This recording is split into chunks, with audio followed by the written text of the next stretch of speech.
मानना यह है कि कहीं सरकार का ढुलमुल रवैया जानबूझ करके उन लोगों के ऊपर हाथ डालने में कहीं हरियाणा सरकार कमजोर पड़ रही है जिन लोगों ने उनके साथ प्रताड़ना की। अब ये बहुत बड़ी गहन जांच का विषय है, जहां 50-50 करोड़ रुपए की डील का मामला है। या तो ये बहुत बड़ा स्कैंडल है भारत सरकार के आंखों के नीचे और हरियाणा सरकार की नज़र के नीचे, ये जो तालमेल से हो रहा था। मुझे पता लगा कि अठावले साहब भी आए थे। भाई अठावले साहब, अगर आप कोई इस परिवार से हमदर्दी है तो इस्तीफा दे के सामने आओ ना। आप मतलब जो है ना, इस तरह की भाई आपकी बातें सांत्वना में दे रहे हैं। हालात से गुजर चुका है मामला कि एक संदीप कुमार ने हत्या कर ली और उधर डीजीपी साहब ने हत्या कर ली, सुसाइड कर लिया। तो ये दोनों मामले अगर क्लब करके कोई बहुत बड़ी गहन जांच अगर हुई तो ये बहुत बड़े करोड़ों रुपए के लेन देन का भी मामला इसमें हो सकता है। साथियों नमस्कार, मैं हूं भुवन सिंह और आप देख रहे हैं क्लाउड नेटवर्क। हमारे साथ हैं इस समय खास मेहमान राजकुमार सैनी जी। देश में या हरियाणा में कहीं भी दलित पिछड़ों के साथ जब भी कोई शोषण होता है या उनका हक मारा जाता है या उनके साथ किसी भी तरह की नाइंसाफ़ी होती है तो उसमें सबसे पहला नाम आता है कि राजकुमार सैनी सबसे पहले आवाज़ बुलंद करते अपनी। हरियाणा में इसमें एक आईपीएस की सुसाइड नोट बड़ा ही चर्चा का विषय बना हुआ है। उसमें कई सारे अधिकारियों के नाम हैं और काफ़ी समय से डेड बॉडी रखी हुई है, लेकिन अभी तक पोस्टमार्टम भी नहीं हुआ, अंतिम संस्कार भी नहीं हुआ है। लेकिन सरकार पर बिल्कुल चुप है।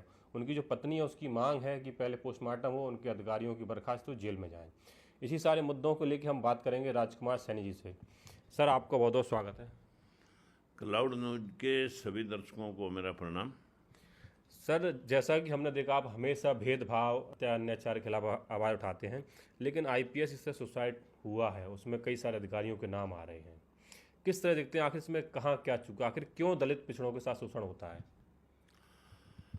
मित्रों, ये विषय आज से नहीं है। ये हजारों वर्ष की जो गुलामी है हमारी, ये गुलामी हमें हमारे दिमाग में इस कदर बैठ गई है कि जो लोगों ने हमें अंधविश्वास और पाखंड पढ़ाया है, हम उसके वशीभूत होकर के हीन भावना के शिकार हो गए हैं। आज जो बाबा साहब भीमराव अम्बेडकर, महात्मा ज्योतिबा फूले के विचारों के मुताबिक हमें हक और अधिकार शिक्षा के और शासन प्रशासन में मिले, लेकिन प्रताड़ना सिर चढ़ के अब भी बोलती है। ये बहुजन समाज के लोगों को, चाहे वो शासन में है, प्रशासन में है और न्यायिक प्रणाली में है और या शासन सत्ता में है, हमारी आवाज़ को दबा दिया जाता है। और हम अगर इंसाफ के लिए कोई बात रखें भी तो वो लोगों को नागवार गुजरती है। इसी का कारण वाईएस पूर्ण कुमार का है कि उन्होंने बहुत सारे मुद्दों को छू करके इस शासन के अंदर जो मनुवादी लोगों का, मैं कहूँगा निकरधारियों का शासन चल रहा है, ये जो शासन है, ये जो निचला तबका है, बहुजन समाज है, उसके साथ न जाने कितनी घटनाएं हर रोजाना घट रही हैं।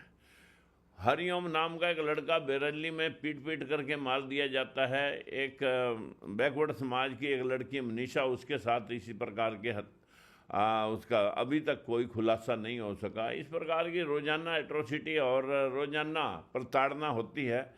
वही एक उदाहरण ये वाईएस पूर्ण कुमार का भी है। वाईएस पूर्ण कुमार ने, कोई आदमी जब आईएएस आईपीएस बनता है तो उसे जिंदगी खपा देता है अपने समाज के लोगों को इंसाफ दिलाने के लिए, अपने मान और सम्मान के लिए। लेकिन एक इतने हालात बद से बदतर हो जाते हैं कि वो अपर कास्ट के लोगों की प्रताड़ना का शिकार, वो चाहे वो जिस लोगों का, जिन लोगों का नाम दे रखा है, चाहे वो मतलब चीफ सेक्रेटरी है, चाहे डीजीपी है और चाहे दूसरे उसके पैरेलल आईपीएस ऑफिसर हैं, उनके प्रताड़ना का जो शिकार हुआ और उन लोगों ने उसे मेलाफाइड इंटेंशन लोगों के दिमाग में भरने के लिए कि ये बहुत करप्ट और भ्रष्ट था, इस प्रकार का ट्रेंड चला रखा है। हमें नहीं लगता कि कोई आदमी इतने बड़े पद पर जाकर के अपने आप को गोली मार सकता है, पर फिर भी उसको न्याय दिलाने के लिए एक ऐसी जो फास्ट ट्रैक कोर्ट के माध्यम से उसको इंसाफ मिलना चाहिए और एक गहन जांच होनी चाहिए जिसके माध्यम से दोषी लोगों को शिक्षों के पीछे पहुंचाया जा सके और उस परिवार को इंसाफ मिल सके।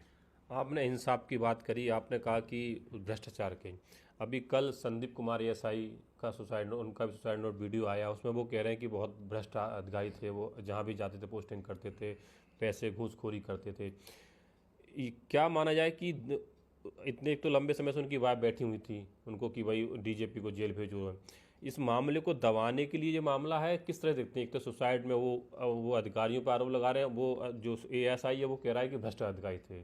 किस तरह से देखते हैं दोनों मामलों को, जो नया ट्विस्ट आया है? देखिए, ये गहन जांच का विषय है। वैसे तो संदीप कुमार का वीडियो मैंने भी देखा है और वो कह रहा है कि इसमें 50 करोड़ की डील, और एक बड़े मंत्री यादव रविंद्रजीत का भी वो नाम ले रहा है कि इसमें कोई लेन देन उनको निकालने, पता नहीं क्या करने का, किस तरह का उसका वीडियो था कि उसके ऊपर वो आरोप लगा रहा था या उसके ऊपर कोई खुलासा कर रहा था, और उसको भ्रष्ट अधिकारी बता रहा है और ये कह रहा है कि पैसे के लेन देन में मैंने ही उसके गनमैन को गिरफ्तार किया था। अब ये बहुत बड़ी गहन जांच का विषय है, जहाँ 50-50 करोड़ रुपए की डील का मामला है। या तो ये बहुत बड़ा स्कैंडल है भारत सरकार के आंखों के नीचे और हरियाणा सरकार की नज़र के नीचे, ये जो तालमेल से हो रहा था, और अन्यथा इस प्रकार की व्यवस्था में जब उसने कई बार चीफ मिनिस्टर को मिल करके, कई बार जो है ना पर अधिकारियों को मिल करके अपनी प्रताड़ना का या अपने तनाव और प्रेशर का खुलासा किया है, तो उससे पहले भी संज्ञान ले सकते थे। अगर वो भ्रष्ट था तो उसके ऊपर हम क्यों ना बहुत जल्दी से इंक्वायरी बिठा करके उस बात का, उसको दोषी अगर वो होता तो उसे सजा दिलवाते। अगर आज वो इस हालात से गुजर चुका है मामला कि एक संदीप कुमार ने हत्या कर ली और उधर डीजीपी साहब ने हत्या कर ली, सुसाइड कर लिया, तो ये दोनों मामले अगर क्लब करके कोई बहुत बड़ी गहन जांच अगर हुई तो ये बहुत बड़े करोड़ों करोड़ों रुपए के लेन देन का भी मामला इसमें हो सकता है। अन्यथा इतनी सस्ते में कोई अपनी जान, छोटी मोटी प्रताड़ना और दबाव के कारण कोई जान नहीं देता। हमारा मानना है कि क्या हमारे सरकार, हरियाणा सरकार, इसमें जो 7 दिन हो गए हैं डेड बॉडी में, इतने दिनों में तो वैसे ही मतलब जो है ना सड़ जाती है डेड बॉडी, क्या अभी तक उनकी आंख नहीं खुली कि उसका जो है ना उसको हटा करके उन लोगों को जिनके खिलाफ उनका रोष है उसके बाद जांच की जाए और उनको आश्वासन दिया जाए और उसका डेड बॉडी का अंतिम संस्कार किया जाए। तो मेरा मानना यह है कि कहीं सरकार का ढुलमुल रवैया जानबूझ करके उन लोगों के ऊपर हाथ डालने में कहीं सरकार, हरियाणा सरकार कमज़ोर पड़ रही है जिन लोगों ने उसके साथ प्रताड़ना की। आपने कहा हरियाणा सरकार का ढुलमुल रवैया और कमज़ोर पड़ रही है। राहुल गांधी भी कल आए वहाँ पे, वाई एस पूरन घर पे मिले, उन्होंने भी कहा कि हरियाणा सरकार से और मोदी से मैं रिक्वेस्ट करता हूँ कि जांच की जाए, निष्पक्ष जांच हो और दोषियों को कार्रवाई हो। आखिर सरकार क्यों ढुलमुल रवैया पर? क्या आपने कहा बहुत बड़ी साइज, तो किस तरह की आशंका देखते हैं? जैसे कि नेताओं का मामला हो, रावंद्रजीत का नाम ले रहे हैं वो वीडियो में, तो आखिर नेताओं चक्कर में अधिकारी क्यों इस तरह, क्या डिप्रेशन में होकर अधिकारी काम कर रहे हैं? अब एक केस हो तो मैं बताऊं, ये तो अनेकों केस हैं पूरे उत्तर प्रदेश में, हरियाणा में और दिल्ली में, जो बच्चियों को मंदिर में सड़ा दिया गया। ये एक मनुवादी व्यवस्था का शिकार सिस्टम है और इसमें मनुवाद सर चढ़ करके बोल रहा है कि वो निचले तबके को कुछ मान नहीं रहा 80-85%, और जो हमारे पिट्ठू जो इन बड़ी बड़ी पार्टियों में, मतलब चाहे वो कांग्रेस रही चाहे वो बीजेपी रही, जो हमारे पिट्ठू हैं वो दरअसल मुझे पता लगा कि अठावले साहब भी आए थे। भाई अठावले साहब, अगर आप को इस परिवार से हमदर्दी है तो इस्तीफा दे के सामने आओ ना। आप मतलब जो है ना इस तरह की वाहियात की बातें सांत्वना में दे रहे हैं। बेदी साहब भी मतलब जो है ना इसकी कृष्ण बेदी भी बड़ी सांत्वना दिखा रहा है। तो जो अगर आपको लगता है कि समाज के साथ एट्रोसिटी होती है तो आप कहाँ खड़े हैं? ये व्यवस्था तो हम लोगों को तो आप लुटवा रहे हैं।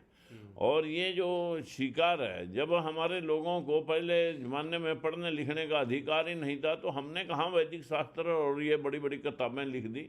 लेकिन आज हमारा समाज वहीं खड़ा है कि जो लोगों को हम मनुवादियों ने पढ़ा दिया, हम उसी के रमणीक हुए बैठे हैं। हम तो उन्हीं पत्थरों की पूजा में लगे हुए हैं। मुझे लगता है कि आखिर हमारी जो मानसिकता है वो इतनी क्षीण हो चुकी है कि हम इंसाफ लेने के लिए ना ही तो हम कोई इतना बड़ा संघर्ष करते और ना ही हम अपने इंसाफ के लिए शासन और प्रशासन पर कब्जा करने का प्रयास करते हैं। क्या संदेश देना चाहेंगे हरियाणा सरकार और अपनी तरफ से, क्या मैसेज दें कि जल्द से जल्द जांच हो? मेरी निवेदन है हरियाणा सरकार से कि भाई आप ने जो दो घटनाएं इकट्ठे हुई हैं और एक ही विषय पे हुई हैं और भ्रष्टाचार को लेकर के हुई हैं, आप इसकी फास्ट ट्रैक के जरिए अदालत में भी इसका निरीक्षण और एक SIT गठित करके इसको गहन जांच करा करके दोषियों को सजा और परिवारों को इंसाफ मिले, यही मेरा कहना है।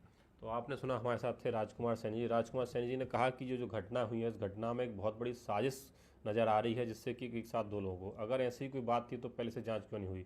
और कहा कि हरियाणा सरकार को बहुत जल्दी इस पर SIT गठित करके फास्ट ट्रैक के जरिए बहुत जल्दी जांच करना चाहिए और दोषी हैं उनको सलाखों के पीछे होना चाहिए। आप लोगों को क्या राय है इस वीडियो को लेकर?